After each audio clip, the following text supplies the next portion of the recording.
ក្រមុំបងងាយឡើងខ្មៅក្រញិចបងសំណោះកាជួបអូននៅឆ្នាំមុនឃើញមីអូនជោករវងក្រមុំបងងាយឡើងខ្មៅក្រញិច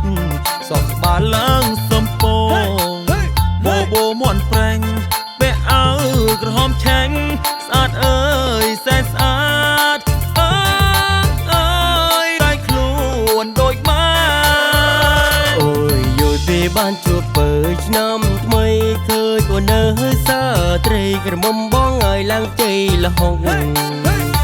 អូយល់ពីបានជួបបើឆ្នាំថ្មីឃើញអូននៅសាត្រីក្រមុំបងឲ្យសក្តិលហុង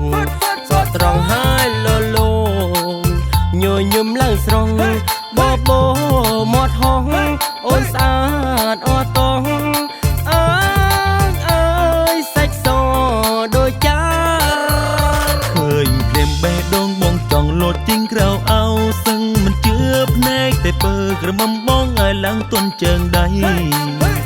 ឃើញភ្លាមបេះដូងបងចង់លោតជីងក្រៅអោសឹងមិនជឿភ្នែកតែពើក្រមុំបងឲ្យឡើងទន់ជើងដៃ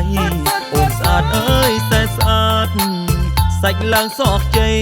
តើអូនញ៉ាំអីតើអូនលៀបអីអើយឬចាញ់ប្រែកាយឆ្នោជួបអូនកានៅឆ្នាំមុនកានឹងតូចតន់អូនខ្មៅក្រញ៉េសក់ក្បាលឡើងកតើងបបតឡើងប្រផែលលៀបមុខឡើងប្រផែលធ្វើខ្លួនឡើងកតិចទៅណាមដងអ្នកភូមិអ្នកផងអសើខ្មៅបងដូចកូនណាមរិចសក់លួយឡើងកញ្ញាញ់សំបនទៅលិចប្រុសពេតកិច្ចពេតឃើញខ្មៅស្រីទៅទឹកខានឃើញអូនប៉ុនម៉ានខៃសោះមកបងប្រែអស់សាច់ឡើងអសជ័យសក់ត្រង់ហើយលលងមុខសឲ្យមាត់ខៃសំបោលជ័យសាច់សឲ្យដូចចានទៅឃើញអូនភ្លាមញោសក់ខ្លួនប្រានកែងអស់ស្មារតីតកែងអស់ស្មារតី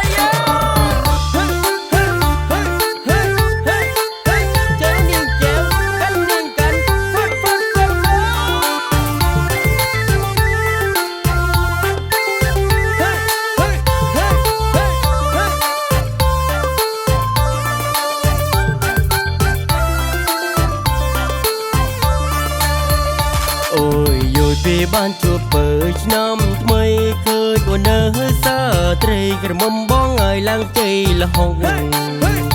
អូយល់ពីបានជួបបើឆ្នាំថ្មីឃើញអូននៅសាត្រីក្រមុំបងឲ្យសក្តិលហុងសក់ត្រង់ហើយលលោញញឹមឡើងស្រងបបោមាត់ហងអូនស្អាតអត់តង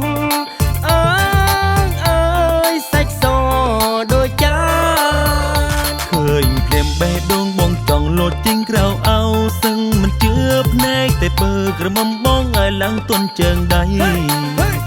ឃើញភ្លាមបេះដូងបងចង់លោតជីងក្រៅអោសឹងមិនជឿភ្នែកតែពើក្រមុំបងឲ្យឡើងទន់ជើងដៃអូនស្អាតអើយសែនស្អាតសាច់ឡើងសក់ជ័យតើអូ